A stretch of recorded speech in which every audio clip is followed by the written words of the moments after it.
Hi everyone, good day internet, Joy here, and today I'm going to be talking about something that I've not really explained before in enough detail, at least that I can find on my channel, which is kind of strange. I'm going to talk about the non-binary. Now, this particular topic, non-binary people, is now, I've noticed, everywhere, especially online, and what it is and how does being non-binary really affect people isn't being talked about enough. I think people are missing a lot of the points and the nuance of what non-binary means. So voila, the video for you to explain it all. So, non-binary, or NB, is the name for a particular gender identity, as well as an umbrella term for all gender identities that don't fall strictly under the scope of either male or female, what we consider the two binary genders. Gender experts, sociologists, psychologists, etc., currently consider the nebulous term of gender to be a spectrum with male on one side, female on the other side, but a vast expanse in between and all around. So any label you may hear, like gender fluid, when someone's gender moves and changes over time, gender queer, a deliberately vague term for not cisgender, i.e. not identifying with the same gender assumed at birth because of biological sex characteristics, or even agender, that is, someone without a sense of gender, or any other kind of labels like those and others that aren't male nor female. They all fall under the NB umbrella. Now, I personally use the term non-binary for myself because it directly and accurately describes the notion of being not a woman nor a man, but something else. So, as far as I'm concerned, non-binary by definition is trans and falls under the category of transgender because the definition of trans that we use is someone who is assigned or assumed to be a particular gender based on phenotypical characteristics like genitals, gonads, hormones, etc., but whose identity doesn't match that, and they transition from one designated societal role to a different role, i.e., like moving from across one gender to another. Doesn't have to necessarily be male to female or female to male. And I know that some non-binary people don't consider themselves trans, and transition itself doesn't have to necessarily mean physical, biological changes. The thing is that gender is a social construct, but that doesn't make it not real. It also exists as an aspect of personality that is somewhat innate, and the term gender encompasses both of these ideas. So, non-binary is valid as being trans, not just for technical reasons like I've just described, and like I've just mentioned, some non-binary people don't consider themselves trans because they aren't physically transitioning, or for whatever other reason they may have. They might feel uncomfortable with that term for some reason, or for any reason. They might just dislike that term, but as far as I'm concerned anyway, it is valid. Non-binary is valid as being trans. I also want to talk about the fact that gender isn't just presentation, although of course that is a part of it. And what I mean is clothing, hair, makeup, pronouns, titles, names, bodily anatomy. What I mean to say is that non-binary isn't just gender non-conformity. It's these things are the things that people can explore and help to find their identity, but that's not the be-all and end-all of gender. With these things comes the underlying reasons behind them, the confusion of trying to find one's own identity.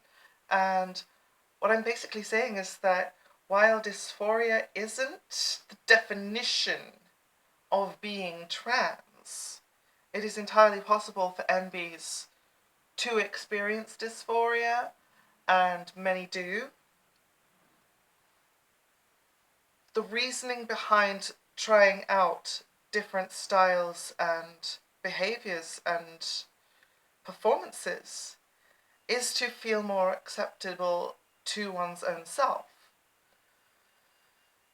So, I want to take a moment to explain my own trans journey to non-binary. Basically, I have always been trans, and I have some level always known that. I always knew where I wanted to be a girl, and growing up I even said as much. Like, something in my brain just knew.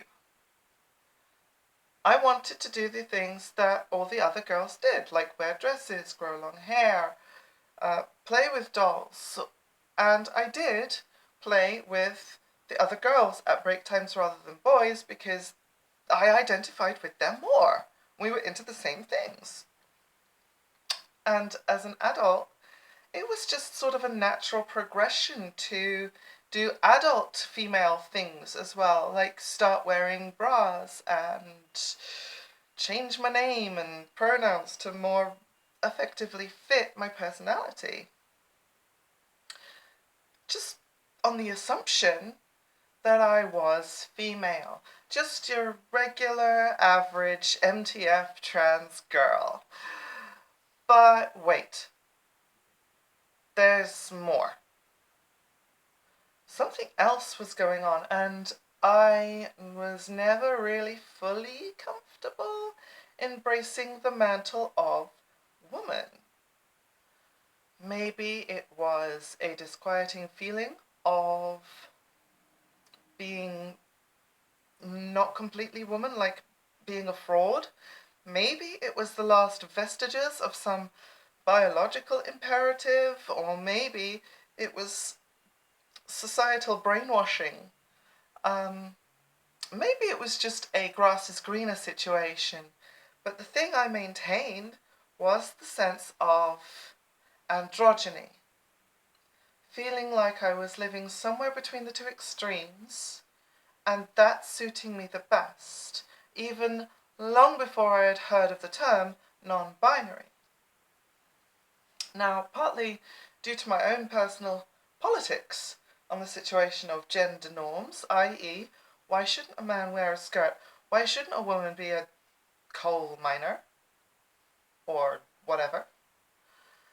And my want to have, my desire to have gender neutrality and inclusion in society and language, all of these things kind of playing into it, but also something just clicked when I heard other people talking about non-binary identities,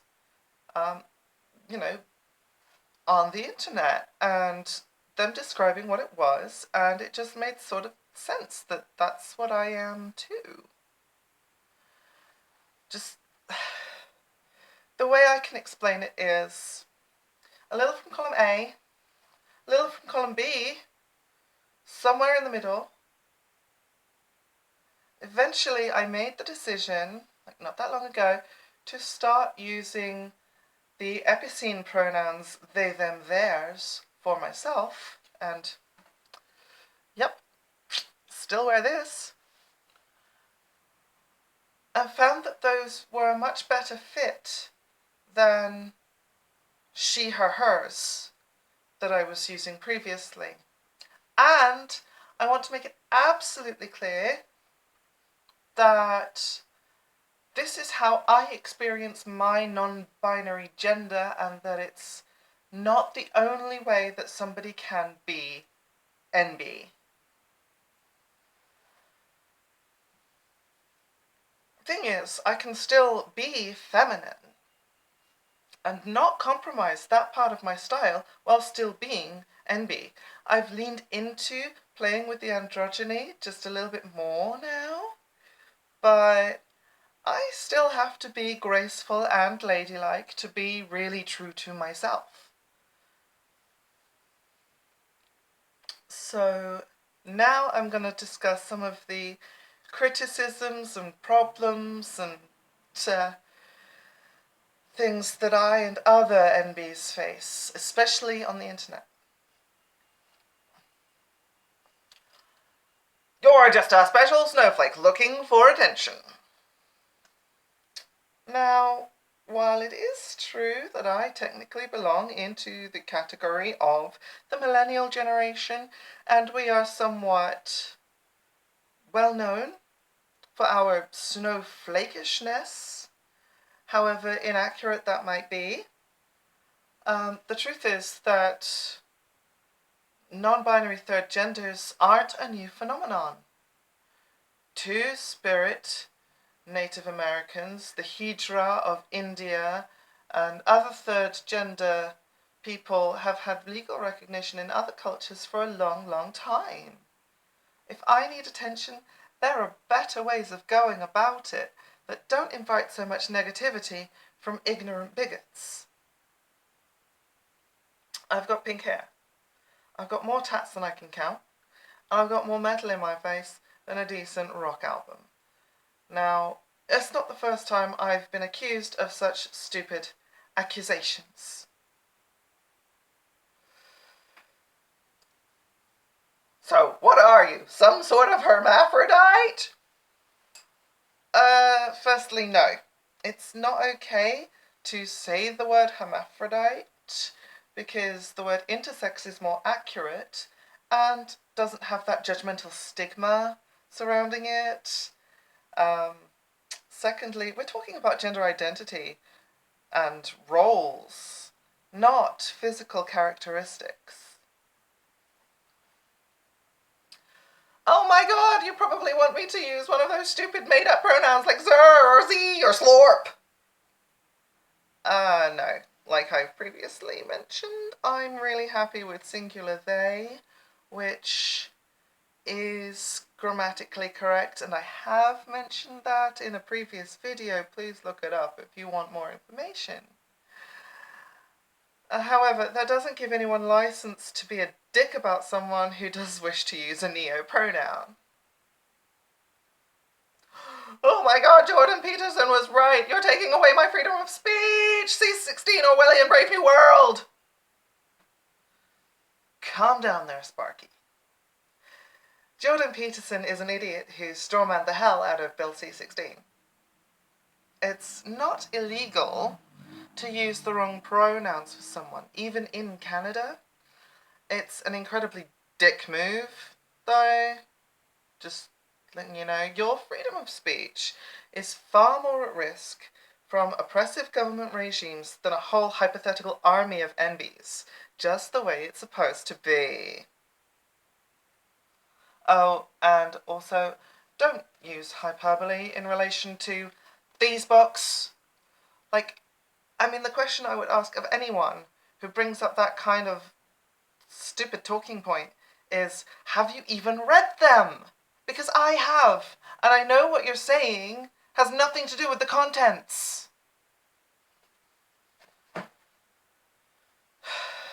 final criticism. Non-binary isn't trans because I'm trans and these non-binaries people don't have the same life experiences as me and they haven't transitioned at all, and how dare they call themselves trans? Look, apart from the technical category error here, no one who hasn't transitioned, non-binary or otherwise, is claiming to have transitioned or to have shared life experiences. Trans doesn't just apply to people who have transitioned in XYZ ways. And this is just one of those arguments found from certain trans medicalists who are not deserving of any more of my time or yours.